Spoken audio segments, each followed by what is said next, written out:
Israel Hamas युद्ध को 1 साल पूरा होते होते इस जंग का दायरा बढ़ गया है। इस युद्ध में इजराइल के खिलाफ ईरान और लेबनान का हिजबुल्ला भी कूद चुका है।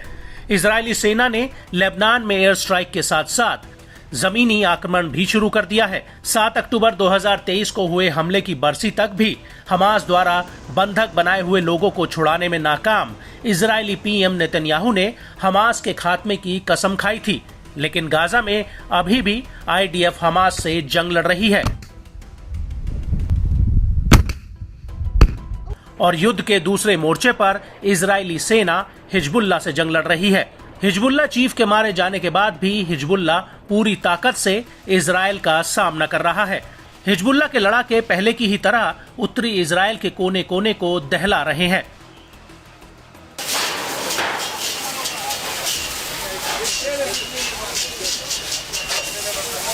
इजराइल और लेबनान के हिजबुल्ला समूह में शय और मात का खेल जारी है।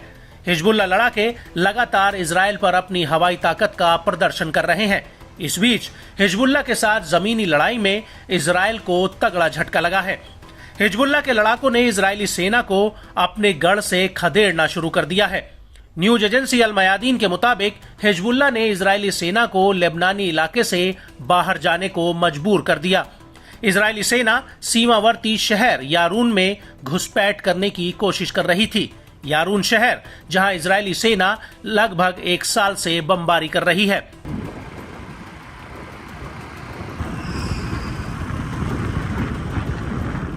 यह पहली बार नहीं है कि हिजबुल्ला ने इजरायली सैनिकों की टुकड़ी को पीछे हटने पर मजबूर किया हो। इससे पहले बीते 6 अक्टूबर को जब इजरायली बलों ने खलेट शुएब में घुसपैठ करने की कोशिश की थी, उस दौरान लड़ाकों ने जवानों की टुकड़ी पर गोले दागे थे, जिसमें कई लोगों की मौत हो गई थी।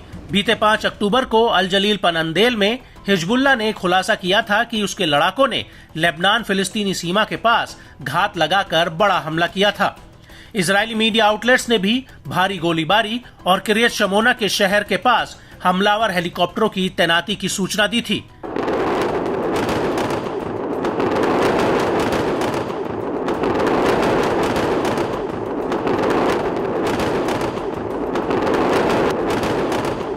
इससे पहले बीते 4 अक्टूबर की रात को हिजबुल्ला लड़ाकों ने एक इजरायली जमीनी बल पर नजर रखी थी। ओडेसा में घुसपैठ की कोशिश कर रहे थे।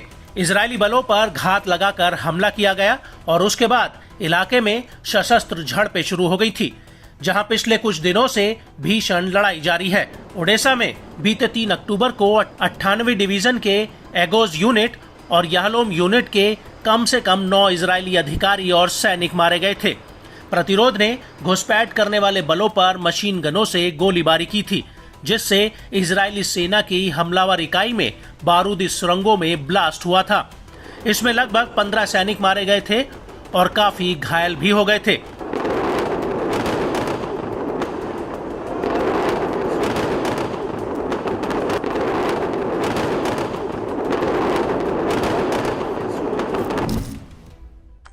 इजरायली सेना के प्रवक्ता ने चेतावनी दी है कि हमारे पास मिडिल ईस्ट में किसी भी इलाके में हमला करने की ताकत है।